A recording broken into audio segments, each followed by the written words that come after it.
വിശുദ്ധ കുരിശിൻ്റെ അടയാളത്താൽ ഞങ്ങളുടെ ശത്രുക്കളിൽ നിന്ന് ഞങ്ങളെ രക്ഷിക്കണമേ. ഞങ്ങളുടെ തമ്പുരാനെ, പിതാവിൻ്റെയും പുത്രൻ്റെയും പരിശുദ്ധാത്മാവിൻ്റെയും നാമത്തിൽ ആമേൻ.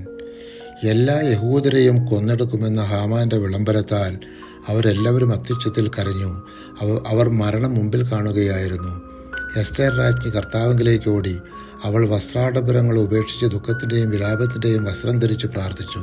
കർത്താവെ, അങ്ങ് സകല ജനതകളിൽ നിന്ന് ഇസ്രായേലിനെ തിരഞ്ഞെടുത്തുവെന്നും ഞങ്ങളുടെ പിതാക്കന്മാരെ അവരുടെ എല്ലാ പൂർവികന്മാരിൽ നിന്ന് ഒരു ശാശ്വത അവകാശമായി തിരഞ്ഞെടുത്തുവെന്നും അവരോട് വാഗ്ദാനം ചെയ്തതെല്ലാം അങ്ങ് നിറവേറ്റിയെന്നും ജനനം മുതൽ ഞാൻ കുടുംബഗോത്രത്തിൽ പറഞ്ഞു കേട്ടിട്ടുണ്ട്.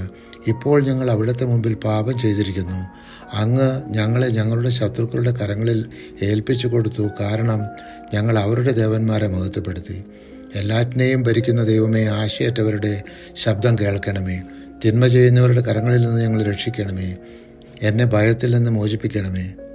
3 ദിവസത്തെ പ്രാർത്ഥനയ്ക്ക് ശേഷം എസ്തേർ രാജകീയ വസ്ത്രങ്ങൾ അണിഞ്ഞ് രാജാവിൻ്റെ മുമ്പിൽ ചെന്നു നിന്നു.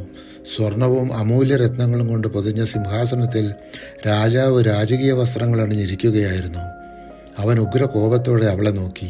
രാജ്ഞിയാകെ തളർന്നുപോയി. വിളറി ബോധം കെട്ട അവൾ തോഴിയുടെ ചുമലിലേക്ക് മറിഞ്ഞു വീണു. അപ്പോൾ രാജാവിൻ്റെ ദൈവം ശാന്തമാക്കി.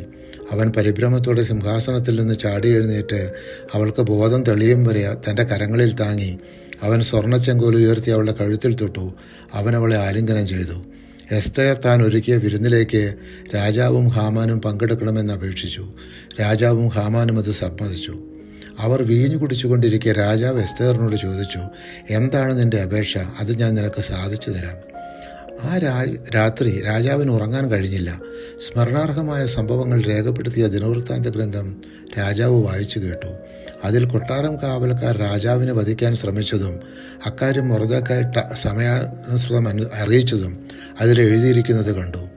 അപ്പോൾ രാജാവ് മൊർദെഖായ്ക്ക് ഈ ഉപകാരത്തിന് എന്ത് പ്രതിഫലമാണ് കൊടുത്തതെന്ന് അന്വേഷിച്ചപ്പോൾ അവന് ഒന്നും കൊടുത്തിരുന്നില്ല എന്ന് മനസ്സിലായി. രാജാവ് മൊർദെഖായെ ബഹുമാനിക്കാൻ ആലോചിച്ചു. പരിശുദ്ധാത്മാവെ, തിരുവചനത്തിൻ്റെ അനന്തശക്തിയാൽ ആത്മാവിൻ്റെ ബലങ്ങളും ദാനങ്ങളും നൽകി തീക്ഷ്ണതയാൽ ഞങ്ങൾ ജ്വലിപ്പിക്കണമേ. ആമേൻ.